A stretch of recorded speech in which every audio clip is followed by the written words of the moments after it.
Hey, what's up everybody?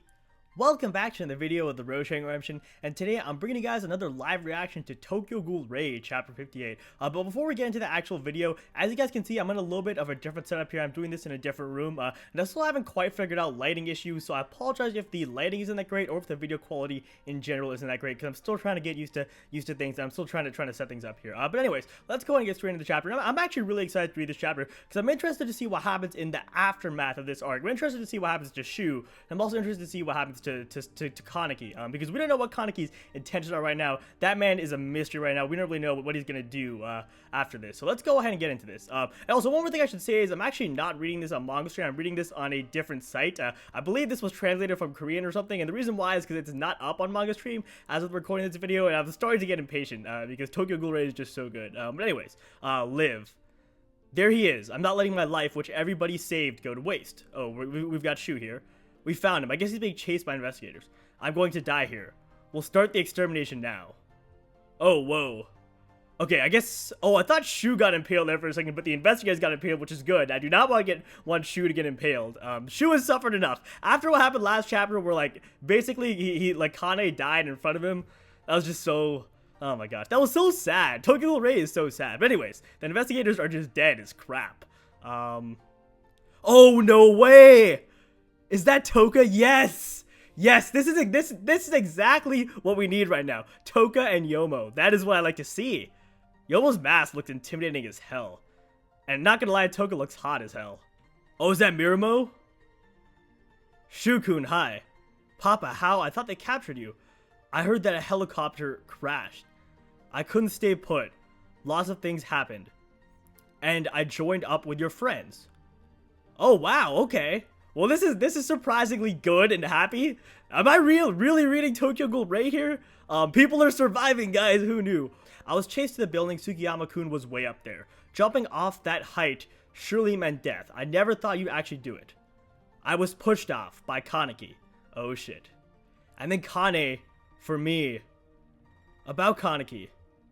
If he really wanted to, couldn't he have just killed you?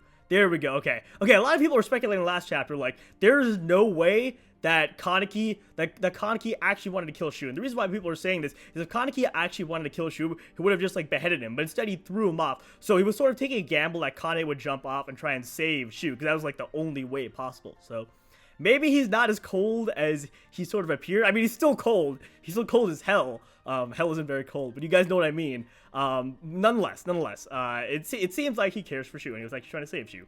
But the fact that he just sacrificed Karen's life like that is just cold. When the car containing Tsukiyama Mirumo disappeared, a few more vehicles were attacked. Wait, whoa. How Aogiri knew the CCG's roots still remains a mystery. Also, among those was the car containing Shirazu's body. What is going on here? No, don't tell me they're gonna like resurrect Shirazu or something strange like that. What?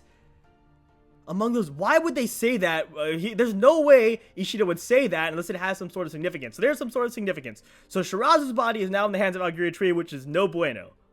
Oh, that's a graveyard. Oh man. Shoot. Okay. Is that Mutsuki? Let it all out, Yonebashi. That's so sad. To think that the car was stolen by Aogiri. That's Mutsuki saying that. Bone is merely a structure of calcium phosphate. I think this is Ure talking. The body is merely a corpse. That's how I would have repued. I think that's a mistranslation in the past. But there's a definite meaning in burying the dead. It's not because I pity Shirazu. It's more like a ritual needed for the people left behind. No matter what shape it is in, I will definitely get Shirazu back. Oh, wow. Ure's character development has been unreal, guys. I like Ure now. I actually like Ure. Oh no, we're back with Kano. How's it coming along, Kano? Really, the most amazing thing is that the structure of this frame is better than any other. What? Don't tell me. This special obstruction device makes this idea possible. It's really amazing. Oh, they're not doing anything with Shirazu. They took his dead body so they can analyze the kink surgery so that Kano can improve his surgeries. I get it now. So that makes a lot more sense. Because I was thinking, there's no way they're going to resurrect Shirazu. This makes a lot more sense. Okay. Now we can prevent those adverse reactions. If I use the Q's technology in my experiments, I can perform ghoulification surgeries with an extremely high success rate. Oh my god. Well, this means an army of one-eyed ghouls, which means everyone is literally effed.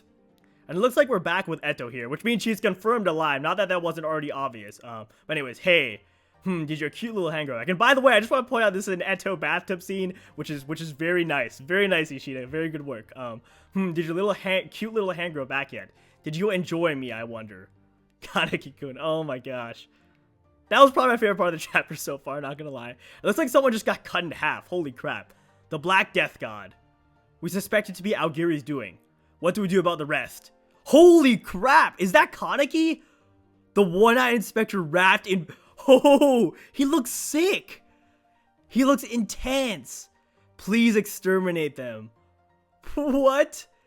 Holy shit. Is that the end of the chapter? Oh my gosh. I cannot get over how cool he looks. The one-eyed inspector wrapped in pitch black. Please exterminate them. That is how you end a chapter. Well, not too much actually happened in this chapter. It was very nice. We got a badass picture of Kaneki. We got an Eto bathtub scene, which were the two highlights for me. Got some stuff with Dr. Kano. We got some Ure character. Actually, that was a great chapter. It wasn't as action-packed, but it was a great freaking chapter. Now, looking back at it, I'm going to think about the chapter for a little bit, and then I'll do a quick 2 or 3 minute analysis, and I'll be back. Alright guys, I am back, and the first thing I want to talk about in this chapter is the reappearance of Toka, because that is very big. Anytime you see Toka and Rei, it's a pretty rare occurrence, because despite the fact that it's called Tokyo Ghoul Rei, and she does run the Rei coffee shop, we don't really see her all that much. I wish I don't think she got any dialogue in this chapter, or if she did, then it was something very small, which kind of sucks. I wish we had gotten to hear her speak, or see her speak, because I guess we're reading it. But anyways, we didn't get to see her talk, which is unfortunate. But overall, I'm just happy that we got to see Toka. The second thing is, things worked out pretty well for Shu in this chapter. After the tragedy that was last chapter, after Karan died, and after all of that crap, when they were falling together, I thought they were both gonna die. I was like very close to tears. If Shu had died, I probably would have cried. But anyways, he reunites with his father. Things are actually looking pretty good for Shu in this chapter. He escapes. He reunites with his father. And one thing I want to point out is that it looks like Mirumo escaped on his own, and people have been speculating that Mirumo was actually a pretty strong ghoul. So I think this is evidence that Mirumo is a pretty strong ghoul. Maybe I'm misunderstanding this here, but it looks like he says, I couldn't stay put like that. Lots of things happened. I joined up with your friends. That makes me think that he somehow escaped on his own, and just wreck some investigators. So what I'm trying to say is I feel like this provides evidence for Mirumo actually being pretty strong. I just feel like I couldn't really assign a definite like rating to him, like S or double S or triple S or whatever. But nonetheless, my point is that I feel like Mirumo is actually a pretty strong ghoul, and I'm looking forward to potentially seeing him in action in the future. Actually, correction, guys, Toka does say something. She says, be thankful, Bakayama, which is great. If there were 3 words I wanted to hear, it was that. But anyway, moving on. The next thing we should probably talk about is Aogiri acquiring Shirazu's dead body, because that is huge. This is a huge turning point. Well, not turning point. This is a huge plot point.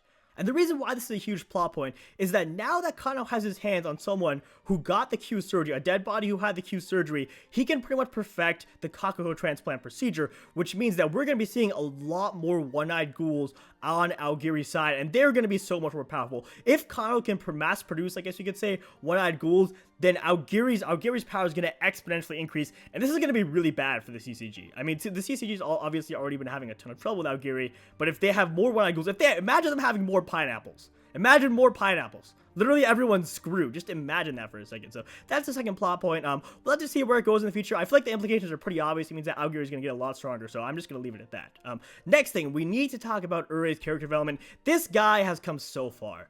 What he says in this chapter, I feel like the translations aren't that great. But let me read it again. Bone is merely a structure of calcium phosphate. The body is merely a corpse. And then a couple of things that aren't quite as important. And then, no matter what shape it is in, I will definitely get Shirazu back. That is one of the most striking lines in all of Rei, I would say. I mean, probably like a top 20, top 30 line in Rei. What Urei just said. That was so deep, that was so thoughtful. There's no way he would have said that at the start. At the start of the series, it would have been like promotion, promotion, promotion, and now he's not like that. So, great job, Ishida, with Urei's character development. I think Ishida's done a great job. Okay, let's briefly talk about the Eto bathtub scene. Very sexy, very nice. Ishida, I love it. Please include more of those. Okay, that's all I have to say on that. Okay, now let's talk about Kaneki. We didn't really get too much on Kaneki. We just got to see him, and he looks sick. He just looks sick. The Black Reaper. I think Black Death God is a mistranslation. I think it's supposed to be the Black Reaper. Maybe I really should have waited till the manga translation came out, but I'm always impatient with these things. Nonetheless, he looks sick. He's an associate special class investigator. Guys, Kaneki is one of the strongest characters in the verse right now. He's one of the strongest characters easily. I think he's on triple S level. I think he has the power of a special class. I would argue that he's one of the most powerful investigators at this point. It's just a matter of him actually getting promoted to special class. And I feel like the way Ishida's going with this is that he is going to have, have Kaneki stay in the TCG until he's promoted to special class, and then something's going to happen where he's going to defect or something of that nature. And another thing that we found out is that we pretty much got it confirmed that the reason why Kaneki threw Tsukiyama off the building is actually to save him. He was banking on Kane going down and saving Tsukiyama, which was cold of him, but nonetheless, it seems like to some extent he does care about his friends. What's weird though is his last line in this chapter is, please exterminate them. What should we do about the rest? Please exterminate them.